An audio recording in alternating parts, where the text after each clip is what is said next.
اس کے بعد ٹیپو سلطان نے خود مدراس موجودہ چنئی پر گھڑ سوار چھاپا مارے، لیکن اس کے والد کو تروونمالائی میں انگریزوں کے ہاتھوں شکست کا سامنا کرنا پڑا اور اپنے بیٹے کو واپس بلانا پڑا۔ حیدر علی نے مون سون کی بارشوں کے دوران لڑائی جاری رکھنے کا غیر معمولی اقدام اٹھانے کا فیصلہ کیا، اور ٹیپو کے ساتھ مل کر اس نے 2 برطانوی قلعوں پر قبضہ کر لیا۔ میسوریائی فوج تیسرے قلعے کا محاصرہ کر رہی تھی جب برطانوی کم پہنچے۔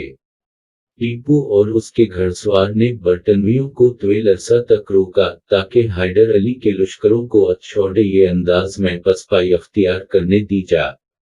تب حیدر علی اور ٹیپو سلطان ساحل پر چھاپے مارے، قلعوں اور برطانوی زیر قبضہ شہروں پر قبضہ کر لیا۔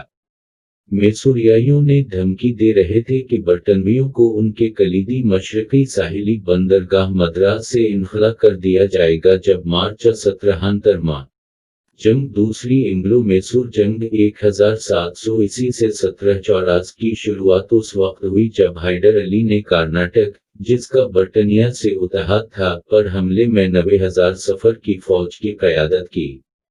مدراس میں برطانوی گورنر نے اپنی فوج کا زیادہ تر حصہ میسوریوں کے خلاف سر ہیکٹر منرو کے تحت بھیجنے کا فیصلہ کیا، اور انہوں نے کرنل ولیم بیلیلی کے ماتحت ایک دوسری برطانوی فوج سے بھی گنٹور چھوڑنے اور مرکزی فورس سے ملنے کا مطالبہ کیا۔ حیدر کو اس کی خبر ملی اور ٹیپو سلطان کو 10,000 فوجی لے کر دلی کو روکا۔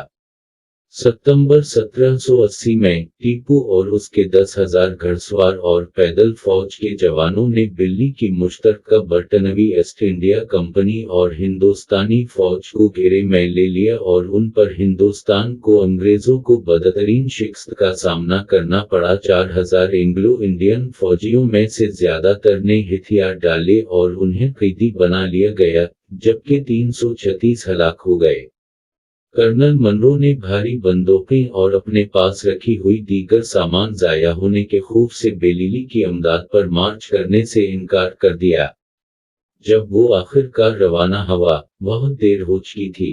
حیدر علی کو اندازہ نہیں تھا کہ برطانوی فوج کتنی غیر منظم ہے۔ اگر اس وقت اس نے خود مدراس پر حملہ کیا ہوتا تو وہ غالبا برطانوی اڈہ حاصل کر سکتا تھا۔ تاہم اس نے صرف ٹیپو سلطان اور کچھ گھڑسوار بھیجے تاکہ منرو کے پسپائی کالموں کو پریشان کیا جا سکے۔ میسوریوں نے تمام برطانوی اسٹور اور سامان قبضہ میں لیا اور 500 کے قریب فوجیوں کو ہلاک یا زخمی کر دیا، لیکن انہوں نے مدراس پر قبضہ کرنے کی کوشش نہیں کی۔ دوسری اینگلو میسور جنگ محاصرے کا ایک سلسلہ بن گیا۔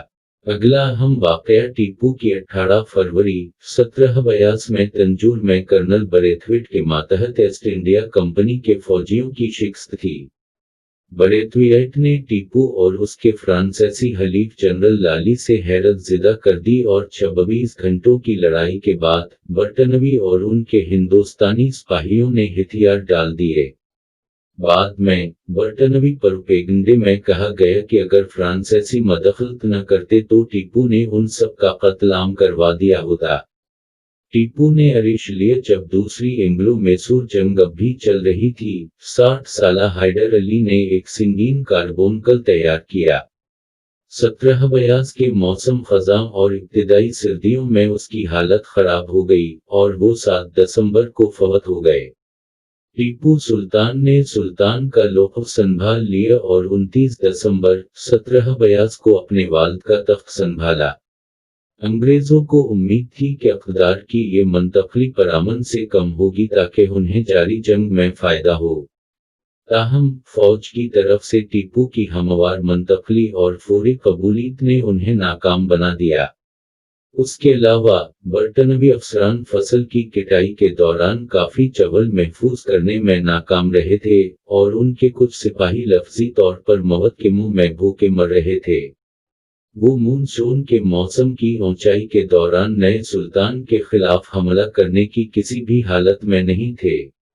تصفیے کی شرائط دوسری اینگلو میسور جنگ 1784 کے اوائل تک جاری رہی، لیکن ٹیپو سلطان نے اس بیشتر عرصے میں بالادستی برقرار رکھی۔ آخر کار 11 مارچ 1784 کو برطانوی ایسٹ انڈیا کمپنی نے منگلور کے معاہدے پر دستخط کرنے کے ساتھ باضابطہ طور پر راضی کر دیا۔ معاہدے کی شرائط کے تحت دونوں فریق ایک بار پھر علاقے کے لحاظ سے جموں کی طرف لوٹ آئے۔ ٹیپو سلطان نے جن تمام برطانوی اور ہندوستانی جنگی قیدیوں کو اس نے گرفتار کیا تھا ان کی رہائی پر اتفاق کیا۔ ٹیپو سلطان حکمران انگریزوں پر 2 فتوحات کے باوجود ٹیپو سلطان کو احساس ہوا کہ برٹش ایسٹ انڈیا کمپنی ان کی آزاد مملکت کے لیے ایک سنگین خطرہ ہے۔ اس نے مستقل فوجی ترقی کے لیے مالی اعانت فراہم کی، جس میں میسور کے مشہور راکٹ لوہے کے نلکوں کی مزید ترقی شامل ہے جو 2 کلومیٹر تک میزائل فائر کر سکتی ہے، جس سے برطانوی فوج اور ان کے اتحادیوں کو خوف آتا ہے۔ ٹیپو نے سڑکیں بھی بنائیں، سکے کی ایک نئی شکل پیدا کی، اور ریشم کی تیاری کو بین الاقوامی تجارت میں حوصلہ افزائی کی۔ وہ خاص طور پر نئی ٹیکنالوجیوں سے راغب اور خوش تھا اور وہ ہمیشہ سائنس اور ریاضی کا ایک شوقین طالب علم رہا۔ ایک دیندار مسلمان، ٹیپو اپنے اکثریتی ہندو طبقہ کے عقیدے کا روادار تھا۔